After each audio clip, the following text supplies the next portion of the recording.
Hello everyone. So today our topic of discussion is HDFS implementation and installation, an introduction to Hadoop distributed file system.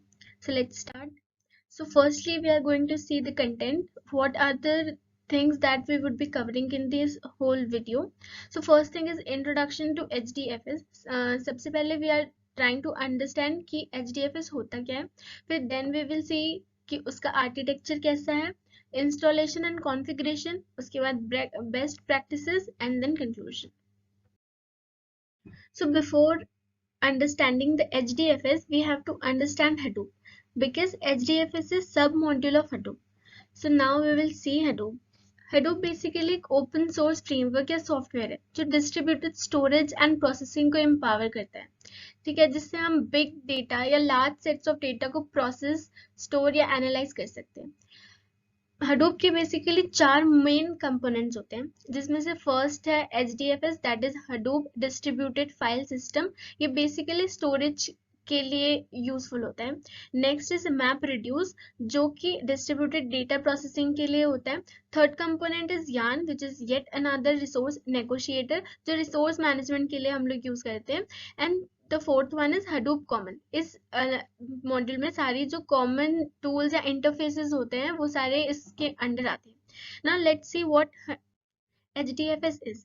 HDFS एक primary storage system है Hadoop का. जैसे कि अभी हमने discuss किया कि Hadoop के 4 मेन कंपोनेंट्स हैं जिसमें से फर्स्ट कंपोनेंट है HDFS that is Hadoop distributed file system. अब नाम से ही हमें समझ में आ रहा है कि फाइल सिस्टम बेसिकली डेटा को स्टोर कराने के लिए यूज हो रहा है. तो Hadoop में हम डेटा कैसे स्टोर करा रहे हैं, हमारे पास different clusters of commodity hardware होता है, उसमें हम अपना डेटा स्टोर करवा रहे होते हैं. बेसिकली इसमें एक लार्ज चंक ऑफ डेटा या बहुत सारा डेटा छोटे छोटे पार्ट्स में डिवाइड हो जाता है और जिसे हम डेटा नोड में स्टोर करते हैं. इस वजह से जो Hadoop है वो बहुत सारा डेटा अच्छे से मैनेजेबल वे में स्टोर कर पाता है. Hadoop को हम ऐसे समझ सकते हैं कि बहुत ही ज्यादा ऑर्गेनाइज्ड और रेजिलिएंट लाइब्रेरी है जो कि पेटाबाइट्स ऑफ इंफॉर्मेशन भी बहुत अच्छे से स्टोर करने के लिए केपेबल है. Nextly we will see the architecture of HDFS. Basically HDFS का आर्किटेक्चर मास्टर स्लेव आर्किटेक्चर पे बेस्ड है. HDFS के आर्किटेक्चर में 2 मेन कंपोनेंट्स होते हैं. First is name node and another one is data node.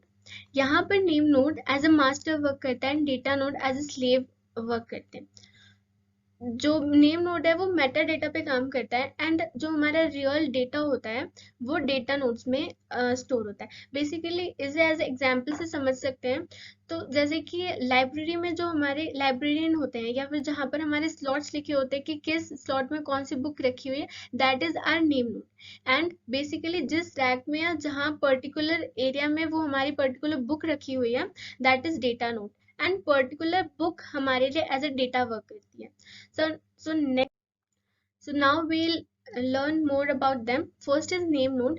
Name node basically regulates clients' access to files, manage the file system namespace, and it also execute file system operations such as renaming, closing, and opening files and directories. Next is data node. Data node perform read-write operation on file system as per client request. They also perform operations like block creation, deletion, replication according to the instruction of the name node. Next is blocks. Blocks basically क्या होते हैं, ये एक fix type का size का partitions होते हैं. जैसे ऑपरेटिंग सिस्टम में भी हम पढ़ते हैं कि एक पर्टिकुलर ब्लॉक में हम डेटा स्टोर करते हैं. ब्लॉक कुछ नहीं होता, बस बेसिकली एक फिक्स्ड साइज का पार्टीशन होता है जहाँ पर एक हम फिक्स साइज का डेटा रखते हैं. एज HDFS भी फाइल सिस्टम है, इसमें भी एक पर्टिकुलर ब्लॉक ऑफ डेटा होता है जहाँ पर हम डेटा रखते हैं. जनरली 128 या 256 MB तक का ब्लॉक होता है डेटा का. Characteristics of HDFS. First is scalability. HDFS हमें स्केलेबिलिटी प्रोवाइड करता है. बेसिकली अगर हमारा हमें ज़्यादा डेटा इसमें ऐड करना है तो बेसिकली हमें एक नोड ऐड करना होता है and we can increase our cluster या expand our cluster very easily. That's why ये बहुत ज़्यादा suitable है उन organizations के लिए जिनका data ever increasing है. For example जैसे कि YouTube या फिर कोई भी सोशल मीडिया जहाँ पे बहुत ज़्यादा डेटा एवरी डे इंक्रीज हो रहा है, तो वैसी सारी ऑर्गेनाइजेशंस के लिए ये बहुत ज़्यादा सूटेबल हो सकता है। Second is data replication. Basically HDFS में क्या होता है कि हम सेम डेटा को रेप्लिकेट करके स्टोर करते हैं मल्टीपल नोड्स में। डिफॉल्ट वैल्यू इसकी अराउंड 3 to 4 होती है, बट मैन्युअली भी हम इसे चेंज कर सकते हैं। बेसिकली इसका मतलब है कि एक नोड में जो डेटा हम स्टोर कर रहे हैं वो मल्टीपल नोड्स में स्टोर हो जाएगा। लाइक अगर डिफॉल्ट वैल्यू 3 है तो वो 3 नोड्स में सेम डेटा ही स्टोर होगा। फॉर अदरवाइज लाइक अगर कोई नोड से हम एक्सेस नहीं कर पा रहे हैं वो डेटा, तो हम किसी दूसरे नोड से एक्सेस कर सकते हैं। तो ये फॉल्ट टॉलरेंस को बहुत ज़्यादा इम्प्रूव करता है, एज कि हमने एक बहुत ज़्यादा बड़ी प्रॉब्लम को ओवरकम कर लिया है। नेक्स्ट वही सेम चीज़ है कि डेटा रेप्लिकेशन की वजह से फॉल्ट टॉलरेंस भी इंक्रीज हो ही जाएगा, जिसकी वजह से थ्रूपुट यानी आउटपुट भी बहुत अच्छा हमें मिल पाएगा, क्योंकि हमारा टाइम, एनर्जी, एफिशिएंसी सब कुछ सेव हो रहा है। सेकंड इज कि ये write once read many model perform follow करता है। बेसिकली इसमें हमें एक बार लिखना होता है और हम बार बार सेम डेटा रिट्रीव कर सकते हैं या सेम प्रोग्राम को इफिशिएंटली रीयूज कर सकते हैं। Nextly is data locality. HDFS basically data locality basically computational node के आसपास ही हम डेटा नोड को भी प्लेस करते हैं, ताकि जो हमारा डेटा ट्रांसफर रेट है वो कम हो सके। अगर कंप्यूटेशन नोड के पास ही डेटा नोड होगा तो डेफिनेटली डेटा रिट्रीव करने में आसानी होगी, हमारे टाइम एंड एफिशिएंसी दोनों इंक्रीज होगा। नेक्स्टली इन सारी चीज़ों की वजह से डेटा इंटीग्रिटी भी हमारी बढ़ जाएगी। And at last economical storage. Basically HDFS में हम कमोडिटी हार्डवेयर का यूज करते हैं, दैट्स वाई ये ऑर्गेनाइजेशन को comparatively cheaper पड़ता है as such other options. Now we are moving at HDFS installation phase. Firstly we will see some prerequisites for that, जिसमें से सबसे पहला है सिस्टम रिक्वायरमेंट्स। सिस्टम रिक्वायरमेंट से हमारा जो हार्डवेयर है कुछ स्पेसिफिक रिक्वायरमेंट मीट करना चाहिए। Minimum that is 8 GB RAM होनी चाहिए हमारे पास, क्वाड कोर प्रोसेसर होना चाहिए, 20 GB की मिनिमम फ्री डिस्क स्पेस होनी चाहिए, जिससे हम एचडीएफएस का पूरा ऑप्टिमल परफॉर्मेंस देख पाए। Next is supported operating system. Hadoop की सबसे अच्छी क्वालिटी है that it is cross platform compatible, मतलब वो जितनी भी हमारे पास मेन ऑपरेटिंग सिस्टम है वो सबके साथ कंपैटिबल है। तो आपकी ऑर्गेनाइजेशन के हिसाब से क्या सूट होता है वो हम ऑपरेटिंग सिस्टम ले सकते हैं। Third is Java installation. हमें पता है कि हडूप पूरा जावा बेस्ड है, तो डेफिनेटली हमारे सिस्टम में जावा होना चाहिए ताकि हम उसके मॉड्यूल्स एंड कॉन्फ़िगरेशन को अच्छे से इनेबल कर पाए। Next is network configuration. Proper network configuration होना चाहिए, जैसे कि commodity hardware and different nodes में हम डेटा स्टोर करने वाले हैं, रिट्रीव करने वाले हैं, तो वो सारी जो हमारी नेटवर्क का जो फैसिलिटेशन हो वो मेंटेन होना चाहिए। तो that's why we have to keep in mind that network configuration is also important part, जिसमें हमारे IP addresses, host name, firewalls, ये सारी चीजें important है to be render off, ताकि हम डेटा ट्रांसफर एंड कम्युनिकेशन को फैसिलिटेट कर सके वेरी स्मूथली। अब हमने मिनिमम रिक्वायरमेंट देख ली है, अब हम इसके मेन इंस्टॉलेशन प्रोसेस को देखने वाले हैं। First is downloading Hadoop. हमें हडूप की ऑफिशियल वेबसाइट से हडूप डाउनलोड करना है। Next is configuring environment variables. हमें सारे इंसेंशियल एनवायरनमेंट वेरिएबल्स सेटअप करना है, जैसे हडूप होम एंड पाथ उसमें सेट करना है।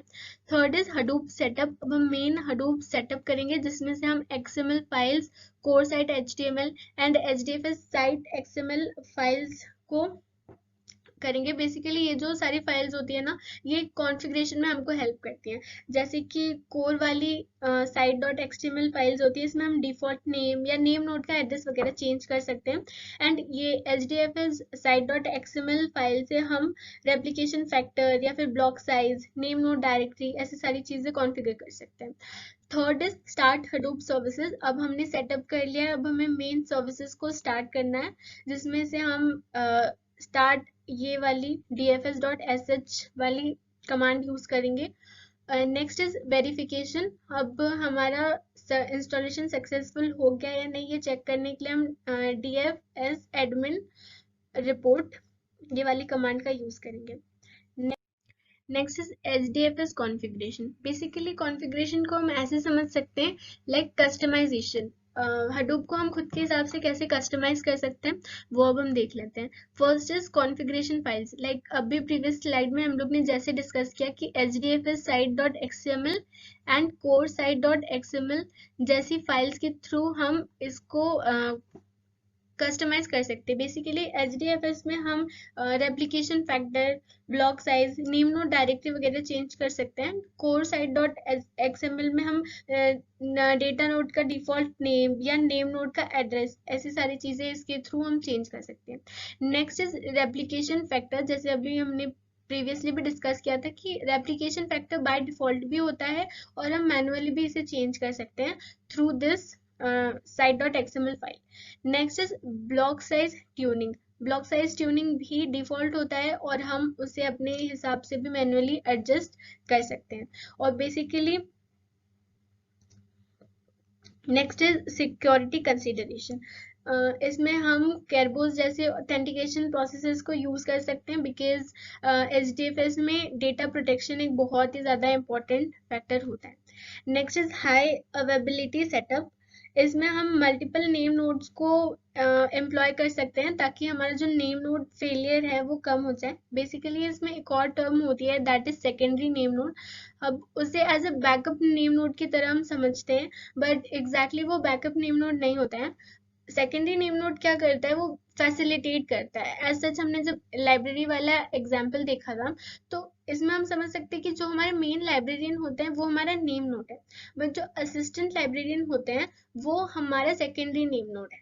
ठीक है, तो वो एज सच बैकअप भी है प्लस वो नेम नोड को फैसिलिटेट भी करता है। In case of any failure और something it will help that main name node in that situation. Now some best practices we can employ. First is data organization. Implement a structured directory hierarchy for efficient data storage and retrieval. For example, organize data by year, month and day. Next is data replication strategy. Basically हम इसमें देख सकते हैं कि हम replication factor को data importance के हिसाब से सेट कर सकते हैं। जैसे कि जो क्रिटिकल डेटा है उससे हायर रेप्लिकेशन फैक्टर, मतलब वो ज़्यादा नोड्स में रेप्लिकेट हो जाए। वहीं जहाँ लेस क्रिटिकल डेटा या थोड़ा सा कम हमारे लिए इम्पोर्टेंट डेटा है हम उसे लोअर रेप्लिकेशन फैक्टर भी दे सकते हैं। जैसे अगर हमारे पास कोई इंपॉर्टेंट डेटा है हम उसका रेप्लिकेशन फैक्टर 5 रख सकते हैं, और वही कोई बहुत ही लोअर डेटा है, मतलब लेस इंपॉर्टेंट डेटा है, तो हम उसके लिए 2 या 3 रेप्लिकेशन फैक्टर रख सकते हैं। Next is monitoring and maintenance. हमें प्रोएक्टिवली जितने भी HDFS टूल्स हैं उनको रेगुलरली मेंटेन करना पड़ता है और सिस्टम का हेल्थ एंड परफॉर्मेंस सही से चले ये इंश्योर करना पड़ता है। Next is backup and recovery. Backup and recovery के लिए हम हडूप डिस्ट्रीब्यूटेड कॉपी जैसे सॉल्यूशंस को यूज कर सकते हैं ताकि हम को डेटा रिकवरी कर सके। अगर फेलियर हो जाता है या डेटा कहीं से करप्ट हो जाता है उस टाइम पे हम रिकवरी कर पाए, हमारा डेटा बिल्कुल गायब ना हो जाए। अपग्रेडिंग HDFS, हमें प्लान अपग्रेड्स केयरफुली करने चाहिए एंड जिससे data loss and down time कम हो सिस्टम को अपडेटेड रखने में। Now next is conclusion. Throughout the discussion हमने क्या क्या सीखा, हमने बहुत सारी चीजें देखी। First of all we try to understand कि HDFS क्या होता है, कैसे काम करता है, उसका क्या सिग्निफिकेंस है, क्या आर्किटेक्चर है। उसके बाद हमने उसका इंस्टॉलेशन एंड कॉन्फ़िगरेशन प्रोसेस देखा। अब नेक्स्टली जो HDFS है वो बहुत ज़्यादा रिलायबल, स्केलेबल एंड एफिशिएंट है बिग डेटा को स्टोर करने के लिए एंड प्रोसेस करने के लिए हेल्प करने के लिए। बेसिकली हडूप एक स्टोरेज सिस्टम ही नहीं है बल्कि बैकबोन है पूरे हडूप इकोसिस्टम का। लाइक हमने सबसे स्टार्टिंग में बात की थी कि हडूप के 4 मेन कंपोनेंट्स हैं, HDFS, MapReduce, yarn and common libraries, जिसमें से HDFS बहुत ज़्यादा इंपॉर्टेंट फैक्टर रहता है क्योंकि HDFS में हम सारा डेटा स्टोर कर पा रहे हैं। अगर हम HDFS को दूसरे एनालिटिक टूल्स के साथ जैसे MapReduce, स्पार्क, हाइव, पिगलैटिन ऐसी सारी चीज़ों के साथ मर्ज करके यूज़ करें देन हम रियली बिग डेटा की पोटेंशियल को बहुत अच्छे से समझ सकते हैं. Thank you for today. That's it.